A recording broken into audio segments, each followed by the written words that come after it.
지금 보시는 장면이 1968년 9월에 진행됐던 푸에블로 간첩 소년들에 대한 국내외 기자회견 장면입니다. 세상에 공개된 사건도 다시 부검해야 할 필수적 과제가 이렇게 때때로 시대와 역사 앞에 닥쳐드는 경우가 있습니다. 한 것은 반세기 동안 족쇄에 묶여있는 미제 무장 간첩선 푸에블로호의 말로가 지금 이 시각도 주체의 핵강국 세계적인 군사대국인 조선인민 앞에 끊임없이 재현되고 있으니 이미 역사의 심판대에 오른 선대 양캐들의 뒤를 이어 거침없이 가고 있는 후예들을 깨우쳐주고자 반세기 전의 역사적 사실을 종군 기자의 심정에서 다시금 낱낱이 파헤쳐보려고 합니다.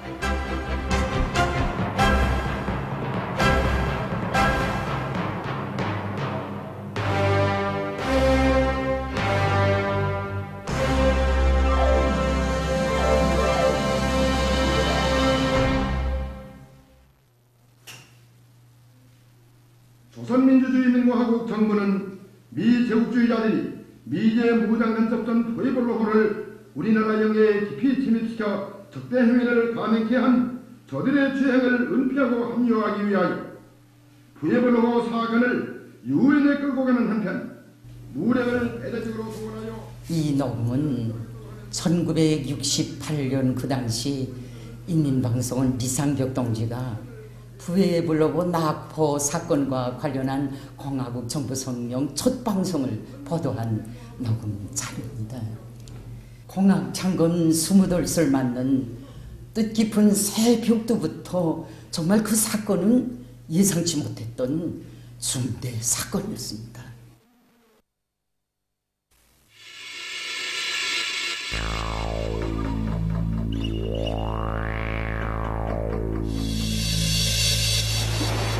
공화국 장군 28을 맞는 새해 첫날부터 승병내기로 명태잡이 전투가 신바람나게 벌어지고 있던 김책 앞바다의 고깃배들 가운데서 문득 이상한 배가 정상 순찰 근무 중에 있던 우리의 인민군 해병들의 탐지기에 포착된 것은 추운 겨울이 한창인 1968년 1월 21일이었습니다. 제가 푸에블로를 납포할 때 경비함 천공 3호 100mm 포장이었습니다. 근데 이때 이 배를 중간하기가 참 힘들었습니다. 왜냐하면은 이런 배가 아주 진입 경로가 괴활했기 때문입니다. 보면은 21일 날에는 마양도 있던 배가 22일에는 원산 앞바다에 나타났기 때문입니다. 그런데 이 배만은 유독 국적 표식도 없었고 다만 안테나만 많이 그저 밖으로 이렇게 삐죽삐죽 나와 있었습니다. 그래 우리는 저거의 정말 수상한 배로구나 이렇게 우리가 생각했습니다. 이 정황은 즉시 상급 참모부에 보고되고 어버이 수령님과 위대한 장군님께 보고되었습니다. 1월 23일 새벽 정황을 보고받으신 20대의 청년 장군으로서의 천품과 백승의 군사적 기질을 지니신 위대한 장군님께서는 조선인민군 지휘송원들에게 큰 사건도 작은 사건으로부터 시작되는 법이라고 하시면서 위대한 수령님의 교시대로 우리나라 영해로 들어온 정체불명의 배는 그 어느 나라 함선이건 엄격히 단속하고 국적을 확인해야 하며 우리의 신성한 자주권을 침해할 때는 지체 없이 대응 조치를 취할 때 대한 명령을 하다라시였습니다. 즉시에 나포 전투에 진입했습니다. 갈매기 14번 앞, 북위 39도 17.4분, 동경 127도 46.9분 지점에 정체불명 함선 단속하여 국적 확인할 것. 저항하면 대응 조치 취할 것. 백두산. 국적을 밝히라. 국적을 밝히라. 빨리 국적을 밝히라.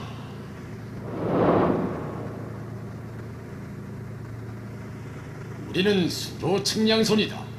지금 기관이 고장인데 기관을 고쳐가지고 영해에서 나가겠으니 간섭하지 말라. 마감으로 경고한다. 2분 이내로 국적을 밝히지 않으면 발포하겠다. 급해 맞은 그 배는 드디어 본성을 드러내며 반항적으로 기관총 사격을 가하면서 포위에서 벗어나 보려고 속도를 더 높였습니다. 즉시에 분노한 우리 경비함의 함상포가 불을 뿜었습니다. 간첩선은 말 그대로 굴둥지가 됐습니다.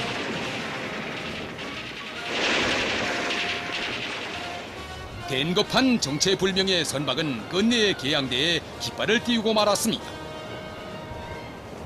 뜻밖에도 개양대에 기어오른 것은 미국 성적이었습니다. 해병들은 불시에 끓어오르는 증오와 분노를 재우며 전투태세로 들어갔습니다. 적 함선에 돌입한 오래종에는 오늘도 후세대가 잊지 못해하는 7명의 결사대원들이었던 당시 습격조장이며 정치부 함장인 박인호, 수레장 중위 박영길, 갑판장 퉁고상사 고병건, 수레분조장 중사 김중록, 공급분조장 중사 박태원, 수레수들인 상등병 김현기, 박경준 전투원들이 불사신 마냥 육박하고 있었습니다.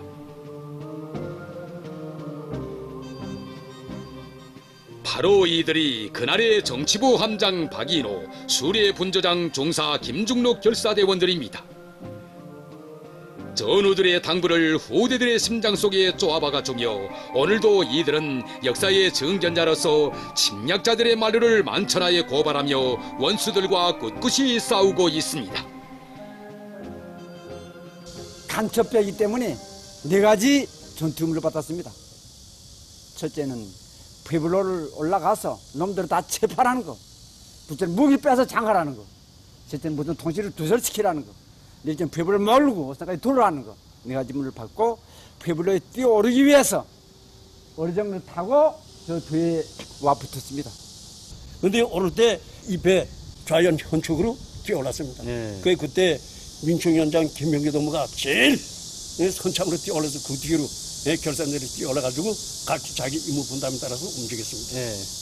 나는 여기 이렇게 올라왔습니다. 올라와서 선의가 벌써 우리 병사들은 이쪽으로 다 이거 올라왔었습니다.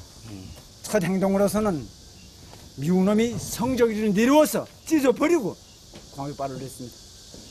4명의 지소에 들어갔습니다. 지소는 저기 많은 적들이 있으라고 타선했습니다. 지소이기 때문에 그래서 우측문으로 2명, 좌측문으로 2명. 난 좌측문으로 들어갔는데 들어가 보니까 그 함자놈이 거기 엎드려 있었습니다. 여기가 지휘소입니다. 우리가 4명 여기 습기에 들어왔습니다. 여기로 2명, 저쪽으로 2명. 난 이쪽으로 들어왔는데 들어오면 보니까 한 놈이 여기 엎드려 있습니다. 그래 들어오면서 발로 그러면 이제 탁 차고 목 들면서 탁 차고 쳤다 말입니다. 그러니까 이놈이 와들와들 사이사람들 와들와들 떨더라 말입니다. 그래서 우리 음소라고 함생가 하니까 이놈이 영어로 말하면서 알아서 혼내줬더라 말입니다. 그래서 그놈의 목에다가 자두만총 총구로 들이대고 하니까 방금 전까지 알아던 놈이 영어로 뭐라 그러면서 제 손가락 가슴을 이렇게 튀들다 그래 이놈이 함자라는 거 알았다 말입니다. 그때 우리 형기동무가 저기다 콩콩병놈 대가 다 그리고 각자하고 몇 명가 뭐 터치니까 함자놈이 쭉 들여다보더니 선우 와들 때문에 83이라는 숫자를 딱 받습니다. 그때 우리가 7명 왔으니까 어떻게 됩니까? 우리 1명 대 미국놈들이 12명. 그래서 그 다음에 마르토산 이거는 인원 확인하기 때문에 83이라는 숫자에서 근데 그날 그놈이 지금 내처럼 이렇게 장검으로 썼단 말입니다. 그래서 장검으로서 확인해야 되기 때문에 형이동무가 이제 코쿤민놈 대가리에다가 그놈이 쓴 장검으로 다시 그래 시간 없고 몇 명가 하니까 6시라는 숫자 다 쓰더라고 합니다. 그래서 인원은 그때 이렇게 알아냈습니다. 그래서 인원은 알아냈기 때문에 이 주소 마이크 찾았습니다. 그러니까 저기 있다는 말입니다. 그래서 뽑아 툭툭 뒤지니까 이 활성이 두두로 나오더란 말입니다. 그래서 이 마이크 끌다가 함장 손에다 쥐어줬단 말입니다. 그 다음에 자동차 총 따가지고 우리가 서 있는 밑에 꽝꽝 쳐 있습니다. 그래가지고 마이크 입에다 대고 말해가지고 손 들고 저 앞쪽으로 가르쳤단 말이에요. 그러니까 함장이 두룩두룩 됐더니 마이크 입에다 대고 영어로 뭐라고 하니까 저 앞에 손 들고 나오더란 말이에요. 그래서 우리가 발을 못 차고 뛰어나가서 남쪽 쪽 다 정리시켰습니다. 그래서 이는 쭉 하게 보니까 83명이 되는데 82명. 예. 그 한 놈 차이 나기 때문에 그때 우리 세액조정한테 보고하니까 한 놈은 이미 우리 가서 맞아 죽었다 그러더라고 합니다. 네. 그래서 저는 그다음에서 인원 확정됐기 때문에 그 우리가 가져간 포수도 자동차 총차를 꺼내가지고 함장놈부터 묻기 시작했단 말입니다. 예. 함장놈이 안 묻겠다가 발버둥 치며 그러더란 말입니다. 그래서 목대미 주고 무쇠 주고 여기 3개 전동텔이 쳤습니다. 세 번째 맞을 코피던 이 광경본 옆에 놈들 겁이 지니까 제깍제깍 내들더란 말입니다. 그 여성놈 다 묻고 나니까 포수들이 2손밖에 물 거 없었습니다. 그리고 우리 여기서 토론했습니다. 아무래도 다 묻지 못하니까 놈들 보지부터 눈싸움이자 그래 100% 자동차 총차를 100개가 다 쳐졌단 말입니다. 여기 이렇게 쫙 섰기 때문에 그다음 우리 둘이 절반 나가가지고 토막 이렇게 툭툭 쳐가지고 싹 넣어준 다음에 저희들끼리 이렇게 묶으라고 해놓겠단 말입니다. 예. 그러니까 이놈들이 그다음에 한데 이놈들이 겹쳐 있었지. 그다음에 이놈들이 키 크지. 감시하기 아주 훌륭하기 때문에 나는 이제 김영규도 보고 여기서 감시하라고 그러고 내 이 꼭대기 올라갔단 말입니다. 예. 올라와서 텅 내려다 보니까 그래서 내 눈 시야에 2천 놈들이 다 손으로 일정한 시간 놈들 눈 다 먹었다고 인정됐습니다. 선체 길이가 53.8m, 너비는 9.8m, 배수량이 1000톤가량 되는 푸에블로호에는 이 배가 명백히 모장 간첩선임을 증명해주는 각종 모장 장비들과 정탐 설비들이 그대로 있습니다. 우리 해군 함정들의 경고에도 불구하고 미친듯이 도망치면서 사격을 가한 12.7mm 고사기관총과 수만 발의 총탄과 수류탄이 보관되어 있는 탄가만 봐도 푸에블로호야말로 그 건조로부터 납포 당시에 이르기까지 철저히 날강도적 정탐을 목적으로 하고 있다는 것을 여실히 입증해주고 있습니다. 이 방이 당시 정보종합실이고 여기가 변신실입니다. 그때 놈들은 이 2개 방에 24놈이 들어와서 주야간 교대 근무를 서면서 우리나라 당 국가 군사 비밀을 탐지하고 있었습니다. 이 배 갑판에는 7개의 대출력 고성능 안테나가 설치되어 있습니다. 이 안테나를 통해서 전파 암호들을 수신하면 이 정보종합실의 자동 암호 해독기를 거쳐서 변신실에 들어갑니다. 그러면 이 변신실에 들어있던 놈들이 들어온 전파 암호들을 다 해독해서 중요하고 긴급으로 요구하는 이런 군사 비밀에 속하는 것은 우리나라에서 미 본토까지 직접 송신하고 기타 자료들은 바로 이 정보종합실에서 녹음 잡아 편성했다가 일단 정보 활동이 끝나면 본국에 돌아와서 해당 정보기관에 넘겨주게 돼 있습니다. 푸에블로호에는 또한 함장놈을 비롯한 장교들과 사관 사병놈들의 방이 있습니다. 장교 선실에는 간첩 활동에서 가장 악질적인 역할을 수행한 작전 장교놈과 행정 장교놈이 들어 있었습니다. 이 사관 선실에는 6놈의 사관들이 있었고 사병 선실에는 73놈의 사병들이 박혀 있었습니다. 교활하기 짝이 없는 간첩놈들은 정탐 행위를 감행하는 기간 민간인 채 하면서 침대 밑에 군복들을 감추어 두었습니다. 간첩선의 기관실 내부입니다. 놈들은 이 지휘소에서 우리나라의 중요 군사기지들은 물론 국가비밀 자료들을 각이한 정탐 기제를 이용해서 구체적으로 탐지하도록 지휘했습니다. 그럼에도 불구하고 철면피하기 그지없는 날강도 미제는 민간인 해양 연구를 목적으로 한 선박인 듯 아주 교활하게 위장했습니다. 우리 김영기 동무한테 동무 이제 먼저 들어가라. 내가 이제 들어간 다음 신호에서 들어간 쪽쪽 이 손실 바닥에다 죄인처럼 몽땅 무릎 꿇어 앉혀 그랬다 말았던 것을 닥친 대로 죽여라 그랬습니다. 그렇게 하고 저는 마지막 요돈 2번째 놈을 내 앞에 세우고 들어와가지고 나는 그때 여기 서 있었습니다. 여기. 그리고 함장님은 여기다 딱 옆에 놓고 그렇게 하고 우리 둘이 벗어서고 5명 성원들이 이 배를 몰고 원산에 입항했단 말입니다. 나포 전투를 14분 만에 끝냈다는 전투의 실상을 그대로 보고받으신 위대한 수령 김일성 동지께서는 한 개 분대 인원으로 100명 가까운 놈들을 제압하고 배를 납포한 것은 승리라도 큰 승리라고 하시면서 모두 영웅들이라고 우리가 내놓은 일당백의 구호가 옳았다는 것을 해병들이 실전에서 잘 보여주었다고 못내 기뻐하시었습니다. 우리 해군 함정들이 공화국 국방부 영해에 깊이 침투하여 적대 행동을 감행하던 미제 침략군 무장간접선 푸에블로호 나포.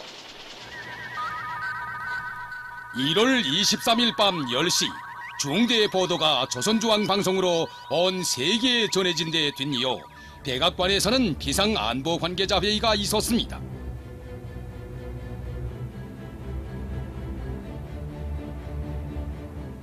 한구들 모여 앉았지만 책임 한계를 따지며 승량이 싸움이었습니다.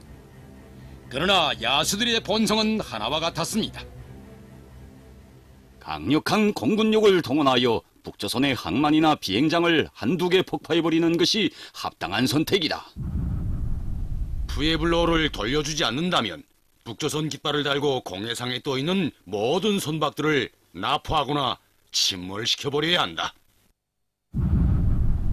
사건 직후인 1월 24일 위대한 수령님께서는 미제가 원산을 폭격하겠다고 울음장을 놓고 있지만 머지않아 판문점에 제발로 찾아와 사죄하게 될 것이라고 결과부터 강조하시면서 수해 때 있었던 일을 회고하시는 것이었습니다. 그날 아침 나는 동평양에서 어린애를 업은 채 감탕물을 건너오는 한 가정 부인을 만났어. 내가 어디로 가느냐고 물으니 그 아주머니는 공장으로 가는 길이라고 하였어. 그래 나는 아주머니네 집은 물에 잠기지 않았는가고 물었어. 그 아주머니는 집에 물이 좀 들기는 하였지만 직장부터 먼저 복구해야겠다고 대답하는 것이었어. 그 아주머니의 말이 잊혀지지 않소. 나는 그 여성의 이름도 모르어. 전쟁 때 낙원에 들렸다가 한 여성당원한테서 그런 말을 들었고 전후에 태성에서도 한 할머니한테서 그런 말을 들었어. 그때마다 나는 힘을 얻었어. 이렇게 훌륭한 인민을 가지고 있는 우리가 무엇인들 못하겠어. 인민의 힘을 믿으시는 수령님의 이 말씀 속에는 푸에블로 사건의 결과가 있었습니다. 일척즉발의 첨예한 정세 속에서도 인민들은 공화국 창건 20돌을 맞으며 당이 제시한 실기는 계획 고지를 점령하기 위해 너도 나도 한마음 뭉쳐 떨쳐나서고 있었습니다. 여기는 원산항입니다. 미제의 무장 간첩선 푸에블로호를 원산 시민들에게 실컷 구경시키도록 하신 어버이 수령님께서는 인차 포로들을 평양으로 호송할 때 대한 명령을 하달하시었습니다. 그게 68년 1월 23일 겨울 방학이었습니다. 아들이 여기 와서 놀다가 막 뛰어와서 엄마 미국 놈이 저기 앞바다에 있어. 맞지?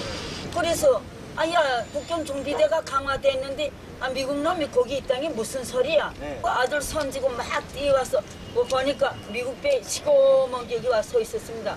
그 다음에 미국 놈들이 누갈 싸매고 그 다음에 꼭다리 해가지고 사시나무 떨듯이 부들부들 떨면서 우리 새파란 해군 7명한테 체포돼서 여기 한 100명 거의 되는 인원이 그놈들이 훌쳐서 한강정 저기 버스 중이 서로 가고 있었습니다. 놈들을 보는 순간에 야 우리 학교로 전쟁식이 불태워버리지 집을 불태워버리지 친척들을 다 만행했지 하는 증오심 때문에 야 이 개새끼들아 각을 뜯어지기 있으면 좋겠구나 하고서 분노의 목소리를 터뜨렸습니다. 우린 막 치소년 겪고는 아예 금할 수 없어서 야 이 양커백인 미국놈 새끼들 이거 어떻게 때려 죽이겠나 이런 적개심으로 저기 보수역정 가는 데까지 가면서 막 신발도 진짜 벗어 던지고 우리 동마하고 같이 이렇게 하면서 저기로 나갔습니다. 이렇게 하면서도 한편은 우리 젊은 해군 7명이 그 많은 놈들을 100가지 통째로 잡고 포로했다는 소리 들으니까 너무 좋았어. 저절 만세 만세 불렀지. 보다 좋아질 내일의 하루를 약속하며 정답게 흐르는 고요한 한밤중에 느닷없이 미제의 식인종 무리들을 실은 열차가 평양을 향해 달리고 있습니다. 1월 23일이 내 생일날인데 그래서 더욱더 이날을 잊지 못합니다.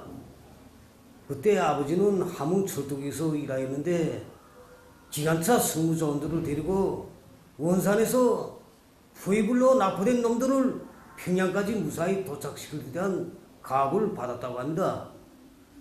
지난 조국 해방전쟁 시기 낙동강까지 군수열차를 몰고 나가던 도중 미국 놈이 적 비행기 기총 사격에 기간 조사를 잃고 아버지 몸에 11개씩이라는 파편을 박은 놈들, 우리 인민을 무참히 학살한 미제 철전지 오수 미제 놈들을 기관차의 무쇠바퀴로 깔아 뭉개 치워도 시원치 않은 놈들을 평양까지 무사히 도착시키자고 하니 아버지 마음속에서는 복수의 불길이 할랄 타올랐다고 합니다. 세계의 진근한 사절들과 나라의 귀중한 대표들을 맞이하고 나는 우리의 평양 역사. 바로 이 신성한 역사에서 뜻밖에도 저 아메리카의 구린내나는 원수들을 한밤중에 무리로 마중한 사실을 사람들은 알고 있는지. 이것은 포로들에 대한 첫 촬영의 한 장면입니다. 이들을 맞이한 것은 상판들에 퍼붓는 커다란 탐저등 빛이었습니다. 바로 우리의 기대한 장군님께서 현행범으로 납포된 부해불로 양키들의 몰골을 이렇듯 탐저등을 동원하여 어둠 속에서도 생생히 찍어 세계에 공개할 때 대한 빈틈없는 지시에 따라 조직된 불벼락 환영 준비였던 것입니다. 역전 나가서 그놈들 되는 거 보니까 군인인지 사민인지 분간 못하겠어요. 마치 그 짐승들 무리가 이렇게 이런 것 같은 이런 느낌을 받았습니다. 그때 그 내 옆에 있던 그 인민군 신문사 기자 이름이 무슨 로익사 그 동무가 역시 나 같은 그 생각을 같이 가진 것 같습니다. 그래서 한 발 더 먼저 나가더니 핸드업 소리 지르거든요. 근데 그 핸드업에는 다 아시다시피 저승말로 손들어 이 소리 아닙니까? 그래서 이 포도들이 그 핸드업이라는 소리에 이민신문 기자 한 기자의 소리에 그 80여 명이 함정으로부터 일제히 손을 콱 뭉쳤다 들었다고 합니다. 손 드는 정도가 아니라 와달라 떠면서 뭐 사실은 뭐 뜬다 해도 뭐 이렇게까지 떠겠습니까? 바로 떠면서 그 관계야말로 정말 그 볼만했습니다. 저는 그 대목을 보면서 확실히 미국 남의 말로 그 호수아비 같은 이런 놈들이구나 하는 걸 생각했습니다. 부해불로 소식은 그야말로 온 미국 땅을 벌둥지처럼 쑤셔놓았습니다. 위대한 수령님께서 예견하신 대로 미국 대통령 전순 일당의 침략전쟁 명령에 따라 방대한 무력이 남조선과 조선 동해를 향해 검은 파도처럼 밀려왔습니다. 그때 오로 활동을 하던 우리 공익배들을 미국 놈들은 저들이 정치 군사적 목적에 이용하기 위해서 납치하려고 책동했댔습니다. 지원은 제일 조선인 동포들이 기다리고 뜨겁게 맞이하는 조국의 순간 같은 백길까지 차단하고 해상경제 무역시장에서 우리 공화국이 무역 진배 선박들과 외국 무역 진배 선박들이 백길까지 차단하는 책동도 서슴없이 감행했습니다.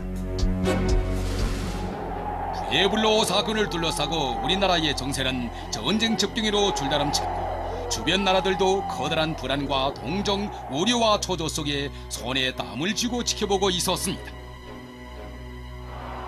당시 소련의 지도부가 위대한 수령님께 조선의 정세를 둘러싼 미국의 침략 전쟁 기도와 세계 정치 정세의 변화를 놓고 전화 접견을 요청해 온 적이 있었습니다.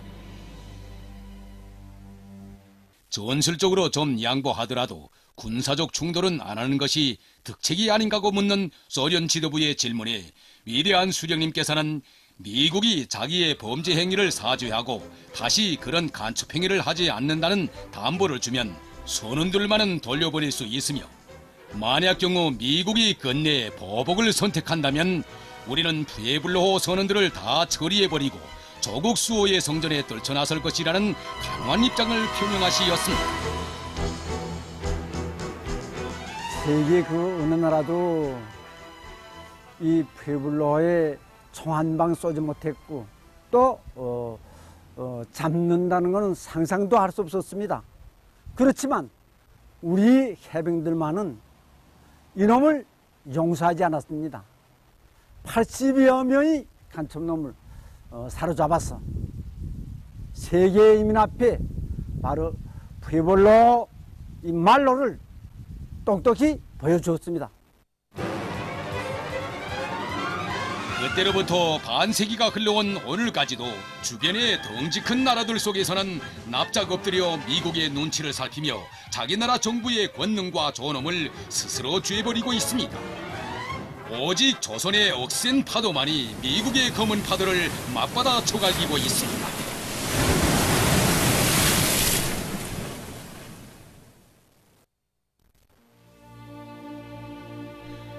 오버이 수령님께서는 푸에블로호 침입 사건이 국제적인 정치 정세 문제로까지 번져진 실태를 놓고 위대한 장군님과 신중한 대화를 나누시었습니다. 자신을 최고 사령관으로 생각하고 한번 결심을 채택해보. 저 푸에블로호를 어떻게 처리했으면 좋겠소? 수령님, 저는 미국 놈들이 항복서를 내기 전에는 푸에블로호 선원들을 절대로 석방하지 않겠습니다. 그리고 푸에블로호는 우리의 전리품이므로 그놈들이 항복서를 낸다 해도 돌려주지 않겠습니다. 우리 인민군대가 납포한 미제 무장 간첩선을 먼 훗날 박물관에 전시해놓고 후대들에게 이것은 우리가 미국 놈들에게서 빼앗은 간첩선이라고 말해주겠습니다.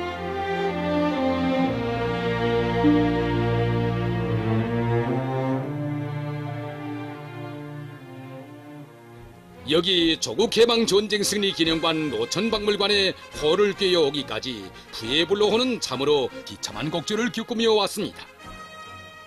1998년 11월 원산에 있는 간첩선을 시어머니 격침비가 서 있는 대동강 한사정 요울 쪽에 걸어다 놓고 반미 교양 장소로 이용할 때 대한 위대한 장군님의 전투적 명령을 받들고 인민군 총참모부와 해군 사령부에서는 배를 옮기기 위한 긴급 전투가 벌어졌습니다. 적들의 위성 감시를 눈멀게 하기 위한 대책으로 갑판 구조물들을 일부 변경하고 푸에블로호를 포함한 5척으로 구성된 선단이 모졌습니다. 그 선단은 적들이 전혀 예상치 못한 해상 경로를 용감하게 돌파하여 요요히 서해의 대동강에 정박했습니다.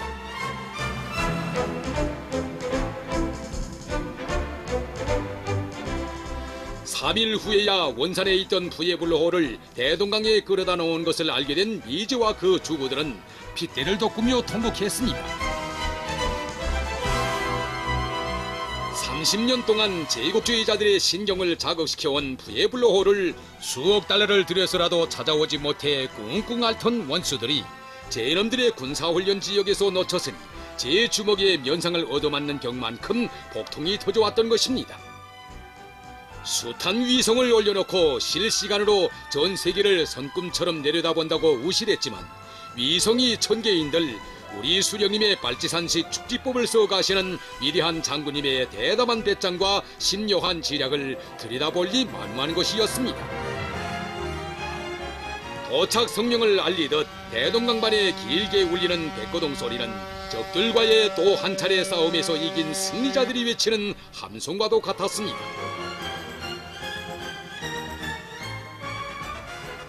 당시 푸에블로호 간첩 선원들의 신문을 맡아 수행했던 노병들은 말합니다.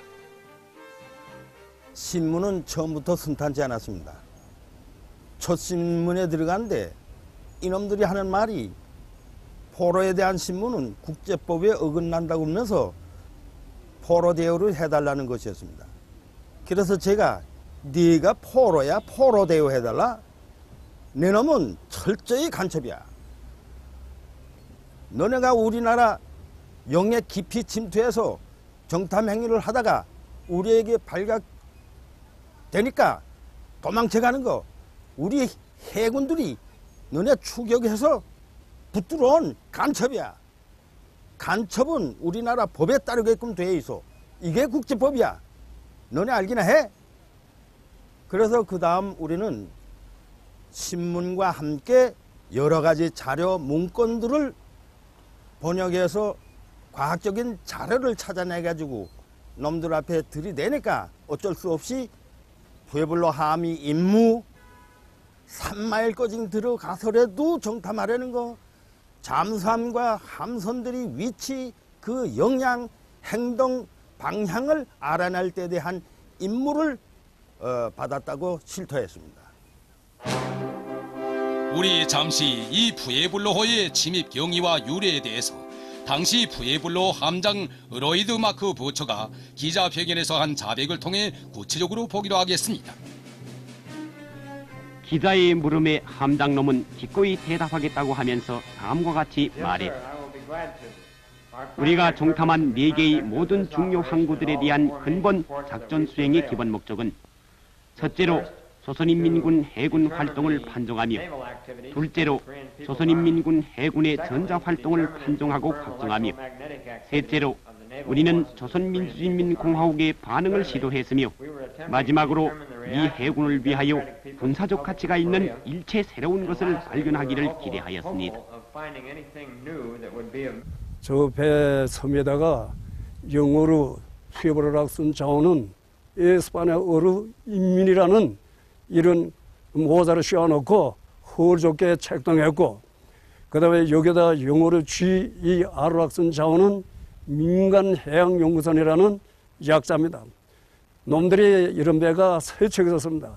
제1호선이가 베노호, 대서양 담당, 제2호선은 푸에블로, 태평양, 제3호선은 팜비치, 인도양. 놈들은 그때 이렇게 민간해양연구선이라는 전자정탐선을 민간해양연구선으로 가장해가지고 우리 영해에 들어와서 정탐 행위를 감행하다가 납포됐습니다. 푸에블로호의 침입 목적은 이미 우리 수역에 대한 정탐 행위를 12여 차 감행한 전자정탐선 베노호의 종합 자료를 재확인하는 것이며, 주변 나라들과의 연관 속에 조선의 무력이 더 비대하기 전에 6.25 전쟁을 속히 되풀이하기 위한 침략 기도에 따르는 안내자의 사명을 가장 손색 없이 과학적으로 수행하는 것이었습니다. 전자정찰함선 푸에블로호는 1월 16일부터 23일까지의 기간에 임무에 지적된 청진, 김책, 마양도, 원산 수역들에서 정탐을 완료했습니다. 1월 24일에 열린 군사정전위원회 제261차 회의에 나온 미국 측 수석위원은 저들의 정탐 행위를 인정하지 않고 수로 민간선이 공해상에서 납치되었다는 황당한 거짓말로 세계 여론을 오도하며 철면피하게도 조선이 미국 정부에 사과해야 한다느니 배상해야 한다느니 하는 나발을 불어대다 못해 푸에블로호 납포가 국제법의 위반이라고 하면서 이 사건을 유엔 안보리사회에 제소하는 소동을 벌여놓았습니다. 미국 정부는 지금까지 푸에블로호의 조선민주주의인민공화국 영유의 침범을 부인해왔는데 당신들은 어떻게 생각하십니까? 행정장교 머피는 다음과 같이 대답했습니다. 엄연한 사실과 해도들, 기록들, 그리고 우리의 솔직한 자백과 기타 물질적 증거들은 우리가 저지른 큰 잘못과 엄중한 범죄를 명백하게 보여주는 의심할 바 없고 부인할 수 없는 증거품들입니다. 우리의 정탐을 증명해주는 물질적 증거들은 수없이 많습니다. 우리가 흥행기간에 기록해둔 해도들과 기록부들로부터 획득한 정보 자료를 이용하면서 나의 보좌관들과 더불어 나 자신은 직접 17차의 침입 지점을 기록하여 두었습니다. 수많은 증거들, 해도들, 그리고 문건들에서 나 자신과 매개 선언들은 함선이 정탐을 감행하고 있었을 뿐만 아니라 조선민주주의인민공화국의 영해를 침입했다고 확신했습니다. 감사합니다. 당시 이 전영규 인민방송원 동지랑 그리고 또 리상벽 동지, 전금선 동지랑 말입니다. 유엔에 제소한 미국 놈들의 황당한 궤변을 짚으셔버리기 위한 대적 언론전에서 이들이 정말 큰 역할을 했습니다. 위대한 수령님께서는 부에블로 함장놈의 자백과 그리고 그 장교놈들의 자백서를 연이어 우리 신문과 방송을 통해서 발표하게 함으로 해서 놈들이 우리나라에 대한 그 정탐 활동을 악랄하게 감행한 그 죄행들을 낱낱이 까발켜서 내외 폭로하게 해주셨습니다. 그리고 1월 27일에는 우리의 원칙적인 입장을 밝힌 공화국 정부 성명을 먼저 내보내도록 해주셨습니다. 조선민주주의인민공화국 정부 성명. 미제국주의자들은 지금 또다시 유엔을 자기들의 침략적 목적에 이용하려고 광물하고 있다. 공화국 성명은 발표되자마자 세계의 수많은 나라들의 적극적인 지지와 연대성을 불러일으켰습니다. 적들의 주행이 이처럼 만천하에 드러나자 미국은 2월 8일 미 핵항공모함 엔터프라이즈호를 비롯한 방대한 무력을 원산 앞 15마일 해상에까지 접근시켜 납포된 저들의 간첩선과 승무원들을 석방하지 않으면 보복 조치를 취할 것이라고 떠버리고 있었습니다. 바로 이 준엄한 시각 대동강만에 자리 잡은 옥류관에서는 위대한 수령님을 모시고 조선인민혁명군을 정규 무력으로 개편한 날인 2월 8일 28을 경축하는 성대한 연회가 있었습니다. 원수들의 총구가 눈앞에 닥쳐든 그 위험천만한 순간에도 우리 수령님께서는 만년의 환한 미소를 담으시고 방해 용도 밑에 평화적 건설 시기부터 오늘까지 인민군대가 이룩한 20년간의 장찬 업적을 총화하시고 나서 뜻깊은 연설을 하셨습니다. 우리는 전쟁을 바라지 않지만 결코 전쟁을 두려워하지는 않습니다. 우리 인민과 인민군대는 미제국주의자들의 보복에는 보복으로, 전면전쟁에는 전면전쟁으로 대답할 것입니다. 미제국주의자들이 우리의 경고에도 불구하고 정세를 격화시키며 끝끝내 전쟁의 길로 나아간다면 이번에는 그들이 더 큰 참패를 당하리라는 것을 단단히 각오해야 할 것입니다. 연설을 끝내신 오보이 수령님께서는 전투 공로를 세운 사랑하는 우리의 인민군 군인 대표들과 축배잔을 나누시었습니다.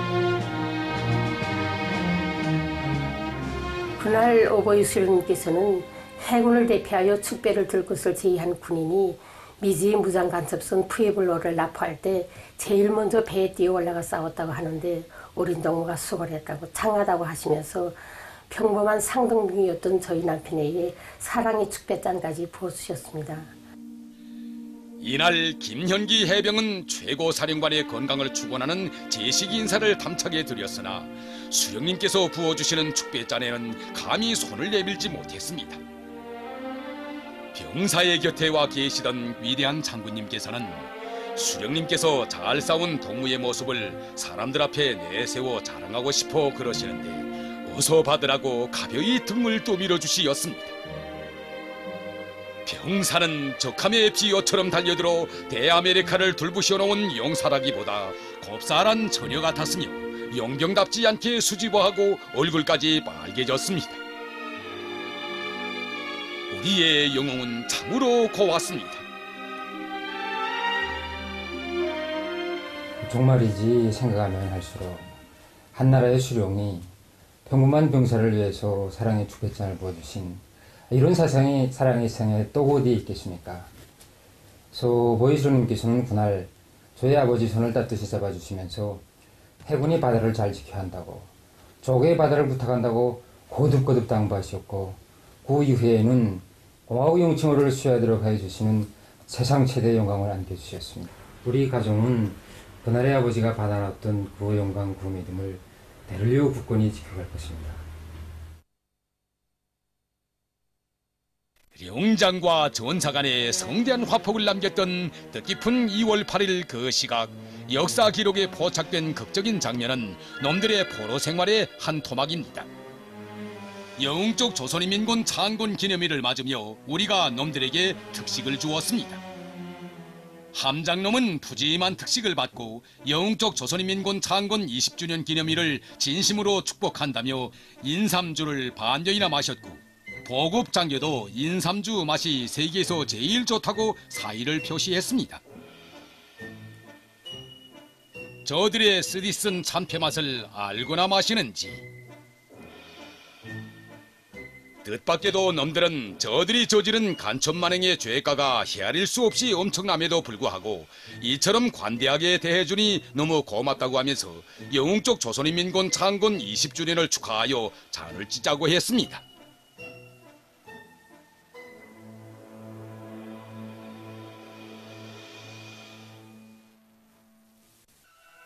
역사적인 28절 기념경축위원회가 끝난 뒤 오보이 수령님께서는 조선인민군 책임 일꾼들에게 미국놈들이 푸에블로호를 돌려보내지 않으면 보복하겠다고 떠드는데 비밀에 붙여오던 지상대 해상 로켓과 지상대 공중 로켓을 공개하여 우리의 보복 선언이 결코 빈말이 아니라는 것을 똑똑히 보여주어 원수들을 정률케 하자고 교시하셨습니다. 저들만 로켓가 있는 줄 알고 있는 우쭐대는 저 미국놈들의 눈알이 뒤집히게 어디 한번 로켓을 보란듯이 공개하자고 하시면서 우리가 내놓은 경제건설과 국방건설 병진 노선이 얼마나 정당한가를 다시 한번 확신하게 된다고 심주어 강조하셨습니다.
푸에블로 사건을 일으킨 비제가 온자탄까지 사용해서 전쟁을 일으키겠다고 미쳐 날뛸 때 우리의 아버지 어머니들은 한 손에는 총을 들고 선반과 재봉기를 돌리면서 어린이들이 서못, 학용품, 신발을 생산하면서 전투를 벌리고 또 벌렸습니다. 당장 전쟁이 일어날 수 있는 상황이지만 우리 인민들은 승리의 신심에 넘쳐 광창군 20돌을 뜻깊게 맞이하기 위해서 일하고 또 일하였습니다.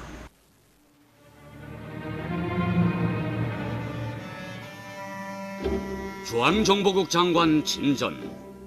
오늘 조선 시간으로 2월 10일 새벽 4시경 북조선 중부 황해북도 부근에서 미사일 발사대 발견. 제5공군 사령부에 의뢰하여 유이 고공정찰기를 긴급 출동시켜 공중 촬영한 데 의하면 지상대 공중 미사일과 유사한 것으로 판단됨. 보유량은 알 수 없음. 항공정찰 필름은 별도로 발송했음. 중앙정보국 AK 지구. 리 대통령 존슨은 예상치 못했던 북조선의 미사일 출현으로 하여 더더욱 수세에 빠져들었습니다. 히로시마와 나가사키에서 선을 보인 때로부터 20년 남아 핵 창고에 누워있는 원자탄을 다시 꺼내 북조선뿐만 아니라 세계를 각성시킬 필요가 있겠다고 기강을 세우던 존슨은 갑자기 한몽둥이 맞은 듯 움츠러들었습니다. 당시 미국에서는 대통령 선거를 앞두고 치열한 선거 경쟁이 벌어지고 있었습니다. 존슨 놈은 이 선거에서 경쟁자들을 누르고 다시 대통령 감투를 뒤집어 쓰려고 갖은 모략 책동을 다하고 있었습니다. 그러나 위et남 전쟁에 대한 막대한 군사비 지출로 하여 통화 팽창과 심각한 경제 위기를 가져온 데다가 푸에블로 사건으로 해서 국내외에서 공경을 겪고 있던지라 놈의 인기는 급격히 떨어졌습니다.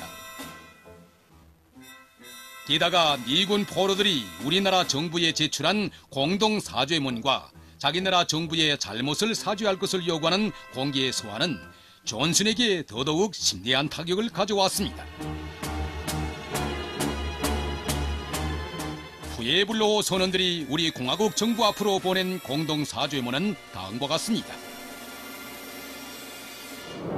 저들의 운명을 판가름하는 이 엄숙한 시각에 심장으로부터 하소연하는 몇 가지 사정이 있는 바, 그것은 저들이 범한 정탐 행위가 자신의 신념으로 한 의식적인 행동이 아니라 상관의 명령을 기계적으로 집행했을 따름이라는 것을 고려하여 관대히 용서해 줄 것을 진심으로 요청한다고 했습니다. 이들은 또한 우리를 반대하는 침략 행위에 참가한 범죄자로서 우리 용의를 침범하여 정탐 활동을 감행했다는 것을 전 세계 앞에서 다시금 공개적으로 인정한다고 소술하고, 저들은 한 인간으로서 부모를 가진 자식으로서 자신과 가족들을 위해서 조선민주주의인민공화국 정부가 커다란 자비심을 베풀어 줄 것을 진심으로 바란다고 간청했습니다. 또한 이들은 저들의 소생의 길을 한 번만 열어주며 가족들에게 다시 한번 희망을 안겨줄 수 있도록 관대히 용서하여 고향으로 돌아갈 수 있게 해달라고 했습니다. 보십시오. 본국을 떠날 때는 대통령에 대한 미친 듯한 충성과 승전을 떠들며 히스테리적 광증을 부리며 떠났던 미국 간첩선이 어떤 졸렬한 생명체들을 태우고 왔는가를, 죽음이라는 나락 앞에서는 대통령도 나라의 체면도 다 뜬물 속에 서슴없이 쳐넣는 저런 군대의 정신상태, 그리고 자기 병사들을 침략의 탄알바지로 내몰아 함정에 몰아놓고도 돌아앉아 대통령 재선을 꿈꾸는 이런 우두머리를 놓고 과연 앞으로의 미국의 존재를 기대할 수 있겠는지.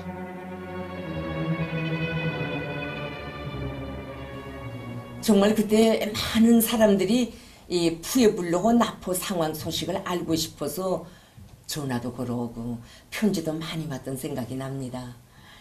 공화국 정부 성명과 또 놈들의 비참한 자백서와 사죄문이 방송으로 이제 연속 보도될 때마다 이 사람들은 전쟁 시기 최고사령부 보도를 들으며 남진의 길도 헤치고 전승의 기쁨을 안아왔던 그날의 그 격정 속에 막 설레었댔습니다.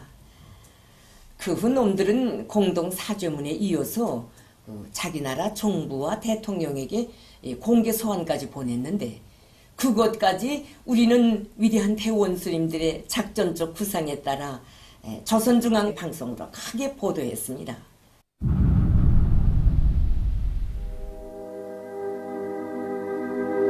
워싱턴 DC 1968년 2월 29일 백악관. 미합 중국 대통령 각하. 우리 미국 함선 푸에블로호의 장교들과 선원들, 민간인 해양연구원들은 우리의 나포 그리고 조선민주주의민국에서의 억류와 관련된다고 생각되는 기반 사실과 문제들을 설명하며 우리의 송환을 위한 당신의 방조를 요청하기 위하여 공동으로 이 글을 씁니다.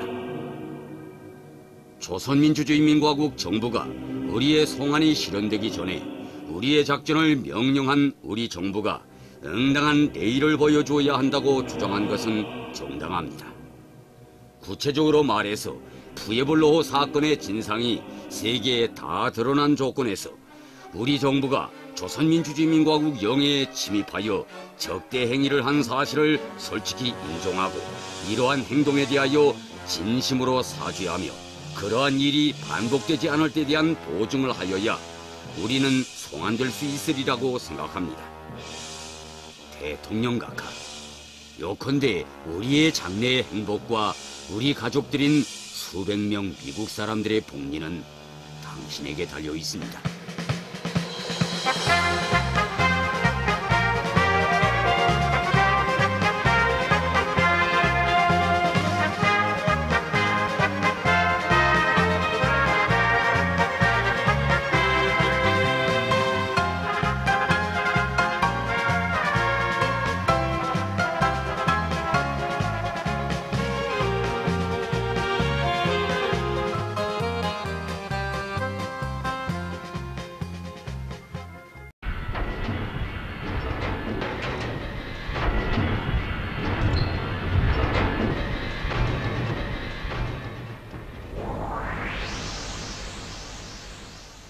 지금 보시는 장면이 1968년 9월에 진행됐던 푸에블로 간첩 소년들에 대한 국내외 기자회견 장면입니다.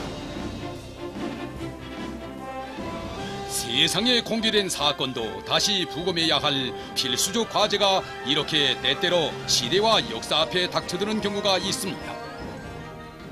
한 것은 반세기 동안 족쇄에 묶여있는 미제 무장 간첩선 푸에블로호의 말로가 지금 이 시각도 주체의 핵강국 세계적인 군사대국인 조선인민 앞에 끊임없이 재현되고 있으니 이미 역사의 심판대에 오른 선대 양캐들의 뒤를 이어 거침없이 가고 있는 후예들을 깨우쳐주고자 반세기 전의 역사적 사실을 종군 기자의 심정에서 다시금 낱낱이 파헤쳐보려고 합니다.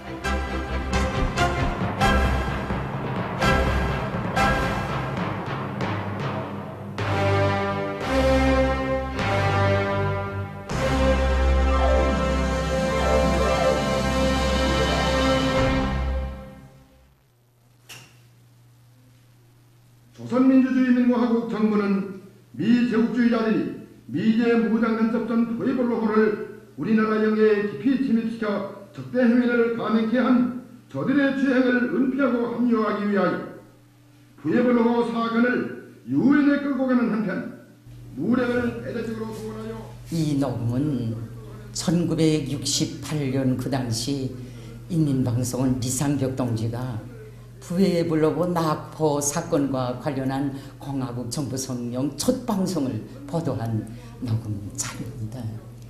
공학 창건 28설 맞는 뜻깊은 새벽도부터 정말 그 사건은 예상치 못했던 중대 사건이었습니다.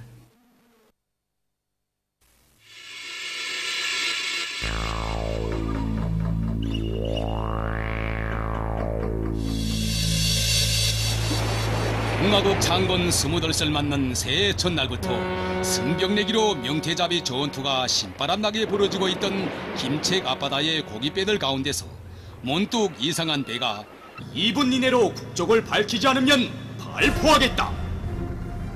급해 맞은 그 배는 드디어 본성을 드러내며 발악적으로 기관총 사격을 가하면서 포위에서 벗어나 보려고 속도를 더 높였습니다.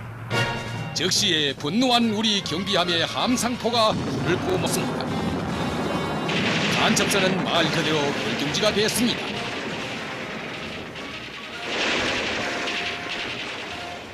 댄급한 정체불명의 선박은 끝내 계양대에 깃발을 띄우고 말았습니다. 뜻밖에도 계양대에 기어오른 것은 미국 성적이었습니다. 해병들은 불시에 끓어오르는 증오와 분노를 재우며 전투태세로 들어갔습니다.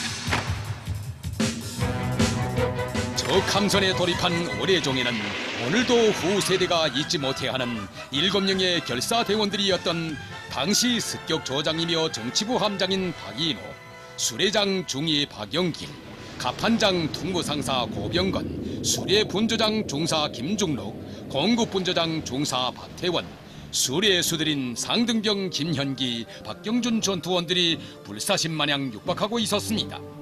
이 군사적 기지를 지니신 위대한 장군님께서는 조선인민군 지휘송원들에게 큰 사건도 작은 사건으로부터 시작되는 법이라고 하시면서 위대한 수령님의 교시대로 우리나라 영해로 들어온 정체불명의 배는 그 어느 나라 함선이건 엄격히 단속하고 국적을 확인해야 하며 우리의 신성한 자주권을 침해할 때는 지체 없이 대응 조치를 취할 때 대한 명령을 하다라 시였습니다.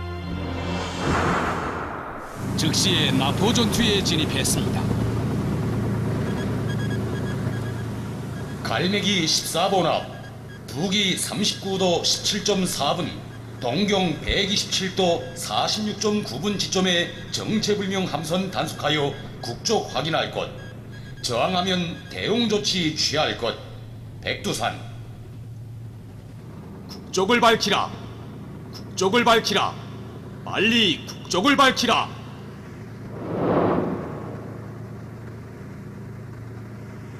우리는 수로 측량선이다. 지금 기관이 고장인데 기관을 고쳐가지고 영해에서 나가겠으니 간섭하지 말라. 마감으로 경고한다. 정상 순찰 근무 중에 있던 우리의 인민군 해병들의 탐지기에 포착된 것은 추운 겨울이 한창인 1968년 1월 21일이었습니다. 제가 푸에블로를 납포할 때 경비함 천공 3호 100mm 포장이었습니다. 근데 이때 이 배를 동간하기가 참 힘들었습니다. 왜냐하면은 이런 배가 아주 진입 경로가 괴활했기 때문입니다. 보면은 21일 날에는 마양도 있던 배가 22일에는 원산 앞바다에 나타났기 때문입니다. 그런데 이 배만은 유독 국적 표식도 없었고 다만 안테나만 많이 그저 밖으로 이렇게 삐죽삐죽 나와 있었습니다. 그래 우리는 저거의 정말 수상한 배로구나 이렇게 우리가 생각했습니다. 이 정황은 즉시 상급 참모부에 보고되고 어버이 수령님과 위대한 장군님께 보고되었습니다. 1월 23일 새벽 정황을 보고받으신 20대의 청년 장군으로서의 천품과 백승